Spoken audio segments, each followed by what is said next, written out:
एक बौद्ध भिक्षुक और उनका शिष्य एक जंगल में कुटिया बनाकर रहा करते थे। बौद्ध भिक्षुक अब बूढ़े हो चुके थे और उनका शिष्य अभी जवान था। बूढ़े बौद्ध भिक्षुक एक बहुत ही बड़े ध्यानी व्यक्ति थे। जब वे ध्यान करने बैठते तो 2-2 दिनों तक ध्यान ही करते रहते। उन बूढ़े बौद्ध भिक्षुक के पास एक बहुत ही अनोखी शक्ति थी कि वो ध्यान की अवस्था में भविष्य को भी देख सकते थे। एक दिन जब वो ध्यान कर रहे थे तो उन्होंने देखा कि आज से 8वें दिन उनके उस युवा शिष्य की मृत्यु हो जाएगी। उन्होंने अपने शिष्य को अपने पास बुलाकर कहा, मैं तुम्हें अगले 7 दिनों की छुट्टी देता हूँ। तुम इन 7 दिनों के लिए अपने घर रहकर आ सकते हो। शिष्य ने खुशी से कहा, क्या यह सच है गुरुवर? गुरु ने कहा, हाँ, मेरा पिछले कई दिनों से अपने घर वालों से मिलने का मन भी कर रहा था। शिष्य ने मुस्कुराते हुए कहा। गुरु ने कहा, ठीक है, तो अब तुम जा सकते हो, लेकिन याद रहे 8वें दिन की शाम होने तक तुम्हें यहाँ वापस पहुँचना है। शिष्य ने हाँ में सर हिलाते हुए कहा, ठीक है गुरुवर, मैं पहुँच जाऊँगा, लेकिन आप अपना ख्याल रखिएगा। अब आप बूढ़े हो चुके हैं, इसलिए आश्रम का कोई भी काम हो उसे मेरे लिए छोड़ देना, मैं वापस आते ही उसे कर दूंगा। इसके बाद शिष्य गुरु का आशीर्वाद लेकर पहाड़ी से नीचे उतर गया, बिना यह देखे कि गुरु की आंखों में अपने शिष्य को खोने का दर्द था। शिष्य के गांव के रास्ते पर एक नदी पड़ती थी। उस नदी के किनारे चींटियों का एक हिल था जहां लाखों चींटियां थीं। उनमें से कुछ चींटियां लगातार हिल के अंदर जा रही थी और कुछ बाहर आ रही थी, जिसमें से कुछ चींटियां एक दूसरे से टकरा जाती और फिर अपना रास्ता बदल लेती।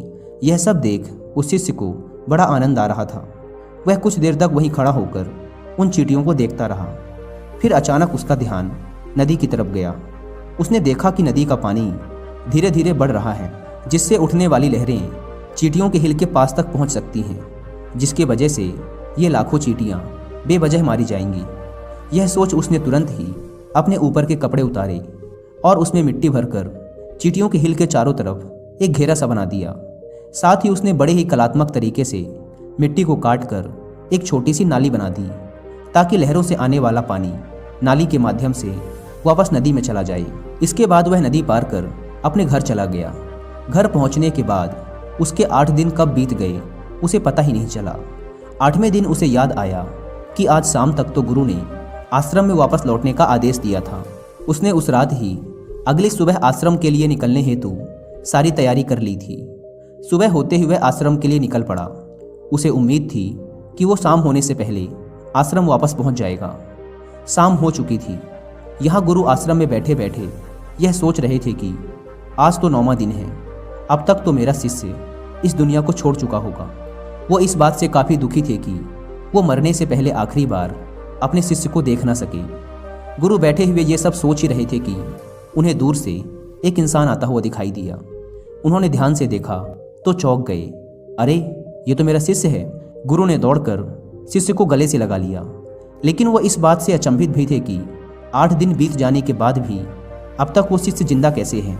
गुरु ने शिष्य से कहा कि यहाँ से जाने के बाद तुमने जो कुछ भी किया है मुझे बताओ। तब शिष्य ने चींटियों वाली कहानी गुरु को सुनाई।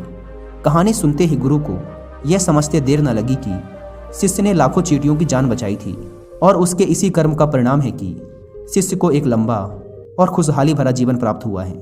कहानी सुनने के बाद गुरु के मुंह से अनायास ही निकल गया कि कर्मा लौट कर जरूर आते हैं। शिष्य को गुरु की इस बात का मतलब समझ नहीं आया, लेकिन उसने पूछा भी नहीं और चुपचाप अपने आश्रम के कामों में लग गया। अगर हम अपनी ज़िंदगी में देखें तो इसे खुशी खुशी जीने का सबसे आसान तरीका है कि हम अच्छे कर्म करते रहें। इस कहानी की तरह यह जरूरी नहीं कि अच्छे कर्म हमारी उम्र को लंबा ही करेंगे, लेकिन इस बात की गारंटी है कि अच्छे कर्म हमारी ज़िंदगी में आने वाली दुख और परेशानियों को कम जरूर कर देंगे।